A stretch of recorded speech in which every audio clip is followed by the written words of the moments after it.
Hi குட்டீஸ். வானம் ஏன் நீல நிறமாக இருக்குன்னு என்னைக்காவது யோசிச்சிருக்கீங்களா?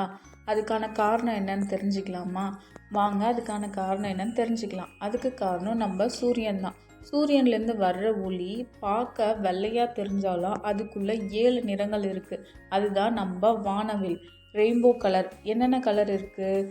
சிவப்பு, ஆரஞ்சு, பச்சை, மஞ்சள், நீலம், கருநீலம், ஊதா. இந்த 7 கலர் தாங்க. இந்த 7 கலர் நம்ம கண்ணுக்கு சரியாக தெரியாது.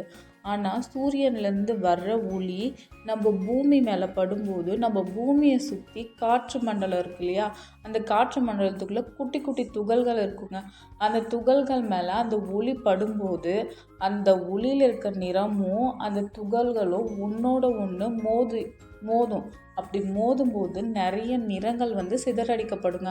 அப்படி சிதறும்போது மற்ற நிறத்தை விட நீல நிறம் ரொம்ப அதிகமாக சிதறுங்க. அதனால தான் நம்ம கண்ணுக்கு பார்க்க வானம் நீல நிறமாக தெரியுதுங்க. ஏன் மற்ற நிறம் சிதறாதா, இது மட்டும்தான் அதிகமாக சிதறுமா அப்படின்னு கேட்டால், சிவப்பு நிறம் எடுத்துக்கலாம். அந்த சிவப்பு நிறம் பார்க்க பெரிய யானை மாதிரிங்க. அது மெதுவாக நடந்து நடந்து நடந்து நிறைய துகள்கள் மோதாமல் போயிடும். ஆனால் நம்ம முயல் குட்டி குட்டியாக இருக்குது. ஒரு சுட்டி முயல் மாதிரி தாவி தாவி தாவி அங்கே இங்கேன்னு போகும்போது நிறைய துகள்கள் மேலே மோதுறதுனால நம்மளுடைய வானம் பார்க்க நீல நிறமாக தெரியுதுங்க. ஓகே குட்டீஸ், இந்த வீடியோ உங்களுக்கு பிடிச்சிருந்தா லைக் பண்ணுங்கள், ஷேர் பண்ணுங்கள், சப்ஸ்கிரைப் பண்ணுங்கள். ஓகே, பாய்.